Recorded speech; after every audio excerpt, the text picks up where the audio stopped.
कॅन्टीनवाल्याला मारहाण केलेली आहे. जेवण आले का सगळे आले? उत्कृष्ट दर्जाचं जेवण दिलं, डाळ वरण भात दिलं, त्यामुळे ही मारहाण केली आहे असा त्यांचा आरोप आहे. या प्रकरणाची मी सुद्धा टीव्हीवरती क्लिप पाहिली.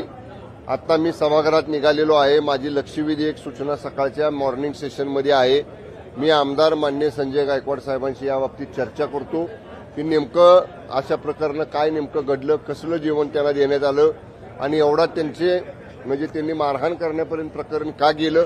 मी त्यांच्याशी चर्चा करतो आणि त्यांच्याशी चर्चा केल्यानंतर मग या बाबतीत माननीय मुख्यमंत्री उपमुख्यमंत्र्यांशी आम्ही बोलू. यांनी समर्थन केलंय, समर्थन केलंय. अमोल मिटकरींचं म्हणणं आहे की नेहमी आमदार निवासमध्ये निकृष्ट दर्जाचं जेवण मिळत असतं आणि वारंवार तक्रार करून देखील त्याची दखल घेतली जात नाही. नाही, हे बरं का, याच्यात काही अंशी तथ्य आहे.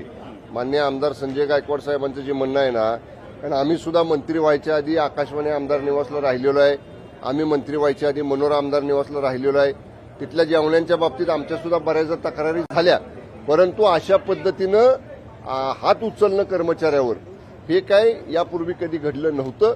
पण तरी सुद्धा मी आमदार गायकवाड साहेबांशी बोलतो आणि आवश्यकता पडली तर हे आमदार निवासचं कॅन्टीन, हे आहार व्यवस्थापन समिती जी आहे विधिमंडळाची, ती आहार व्यवस्थापन समितीच्या नियंत्रणामध्ये आहे.